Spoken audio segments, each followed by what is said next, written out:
What's up, guys? Welcome back to Everyday Money. If you haven't noticed, gas prices are on the rise. We are looking at an average nationwide of like $4.21 a gallon. And with that, crimping people's budgets, that has been a major talking point of the current administration. So what I wanted to do today was look at, does it really make financial sense to go out and purchase an electric vehicle versus either a gasoline-powered vehicle that you buy new, or just hanging on to the one that you have that gets incredibly bad miles per gallon. And all I ask in return is a big hit of that thumbs up button, and we will get right into it. Now, when it comes to electric vehicles, there are tons of them out there that you can choose from, but the one that comes to everyone's mind first off is the Tesla car. It's a cool looking car. It's got a lot of neat features, and it's actually a pretty darn high performance car, especially if you get up into some of the higher end models. But that is the one that we're going to do our comparisons against today. And when you're looking at an electric vehicle, you're always thinking about the gas savings, and you rarely think about the charging cost because it is relatively low to charge a Tesla. From what I've read on the internet, it's about $15.29 to fully recharge a Tesla at home. It makes it a very cheap way to get your vehicle fueled up, and it's at home. You don't have to go to the gas station or whatever. But let's say that you have one of these larger SUVs that a lot of people out there are driving currently. Let's say that you have, which is regarded as probably the worst miles per gallon SUV out there, the Ford Excursion V10. They made these from, I think it was the year 2000 to 2005. They got horribly bad gas mileage. We're talking 10 miles per gallon, maybe even less than that in the city, and up to about 14, 15 on the highway if you were going at a reasonably slow rate. Now, the Tesla that I've used for this entire comparison is the Tesla Model 3 long range. And the reason I chose the long range is because it has a range that's at least over 300 miles, which you can pretty much get with any sort of internal combustion engine car, even down to the smallest economy car. And if you look at you having an Excursion V10 that is paid for versus purchasing a Tesla Model 3, not even taking into account taxes, insurance differences, finance charge if you need to do that. But if you just look at the purchase price, and the average purchase price of a Tesla Model 3 long range, or at least the MSRPs, which is what I'm going to use for this entire video, is $54,500. If your Excursion gets 10 miles to the gallon, at $4 a gallon average gasoline, it is going to take you 136,000 miles of driving that Ford Excursion before you even recoup just the purchase price of that Tesla Model 3. If you have something like a Suburban or an Expedition, which is far more common for larger families to have, or people that just like very large SUVs, you are looking at about a 15 mile per gallon average, maybe a little more, maybe a little less, depending on if you're city or highway, and it is going to take you 204,000 miles of driving and a paid off one of those just to recoup your purchase price in that Tesla Model 3 long range. And so now that we've kind of gone over the extremes as far as these horribly bad gas mileage SUVs versus a 100% EV, let's look at some more apples to apples comparisons of a relatively reasonably sized sedan that probably almost every family out there is driving. So we're going to look here at the good old Toyota Camry. It is probably just an everyday type of sedan that Toyota can just sell, I'm sure, millions and millions of these things.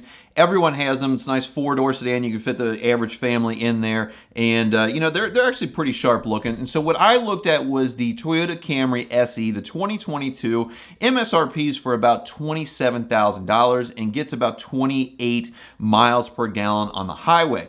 Now, we're talking about new versus new, because when you start looking at if you already have a Camry that's paid for that gets 28 miles to the gallon versus the Tesla Model 3 long range, your payback time is upwards of 380 to 400,000 miles. And, at that point, both cars are going to be horribly worn out. So it's really not even worth comparing a used car to a Tesla Model 3. And, going back to our horribly fuel inefficient SUVs, even those, if you have a paid off vehicle, it really doesn't make any sense to purchase a new electric vehicle for money savings alone. But if you are out there looking for a new car and you're saying, well, I can get this Tesla, it will be essentially very low cost to drive, I never have to go to a gas station, or I'm looking at a Camry SE that's $27,000 brand new. The financing, if you have excellent credit, it's probably going to be about the same on these, and so I really haven't taken that into account.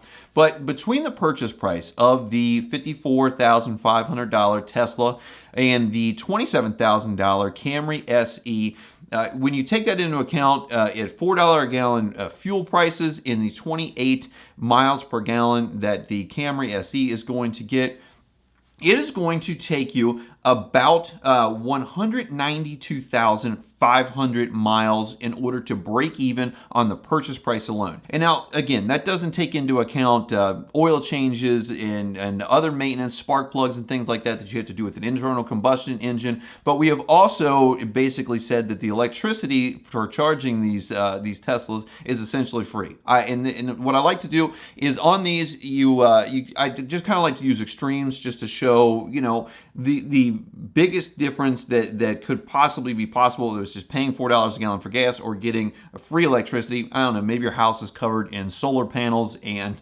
you can just do that. Now, if you're saying, well, the long range isn't a good apples to apples comparison because not everyone's going to pick that. Not everyone's going to need that sort of range because they just use this car to travel in town from work and back, and then they can let it charge up overnight. So I looked up the standard range Tesla, and I can't remember what the MSRP is off the top of my head, but I remember when I did the difference between the MSRP of that, the Camry SE, the same $4 a gallon gasoline, the same 28 miles per gallon, you get a break even on the purchase price alone of 140,000 miles. And again, when people start getting up to 140, 150,000 miles, their car is either probably getting a little bit worn or they're just getting sick of driving it, and so they're thinking about getting the next thing, which for the purposes of this channel, I don't recommend. You drive that thing until it stops running and you'll get the most life out of it. That is where you get your most value. Now, for all you guys out there that are saying, well, what about the Nissan Leaf? What about any other electric vehicle? The thing is that some of these don't have the range, don't have the size, and don't have the apples to apples comparison versus like a Camry or a Honda Accord style vehicle. When I looked it up, the Nissan Leaf only goes 150 to 226 miles on a charge. And so, for me where I am, I couldn't even get outside of my state depending on which way I drove on that sort of range. So, the Tesla seems to be the baseline vehicle for all of these things. And it's just what I did this comparison on. So there is a happy median out there, and it comes in the form of the hybrid cars. When I looked at the Toyota Camry Hybrid SE, it was listed, I believe, at 51 in the city and 52 or 53 on the interstate. I did some Googling and kind of got down to a 46 miles per gallon average fuel economy. And when you look at that, those are brand new right now in the SE trim for $29,000. And again, comparing versus the Tesla Model 3 long range, with that 46 miles per gallon at $4 a gallon gas, and again, just making up that electricity is free, it is going to take you almost $300,000 or 300,000 miles in order to break even on the purchase price alone. And the cool thing about that is you're still getting excellent miles per gallon. You are still saving the environment a little bit if that's something that you're interested. You're not paying too terribly much for a brand new car.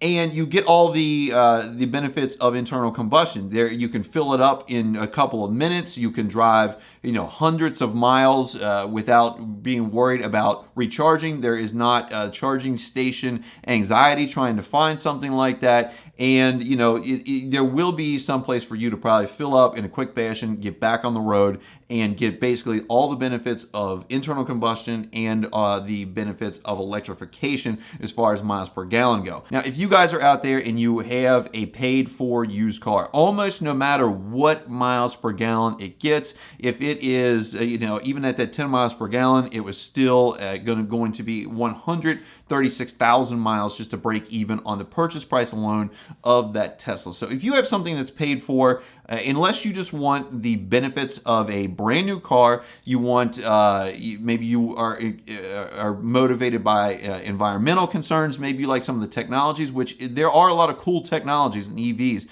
The self-driving capabilities that some of these Teslas have in them, the performance of some of these just mid-range and higher end Tesla cars is blistering performance that would put a Challenger Hellcat to shame. That is some pretty cool stuff.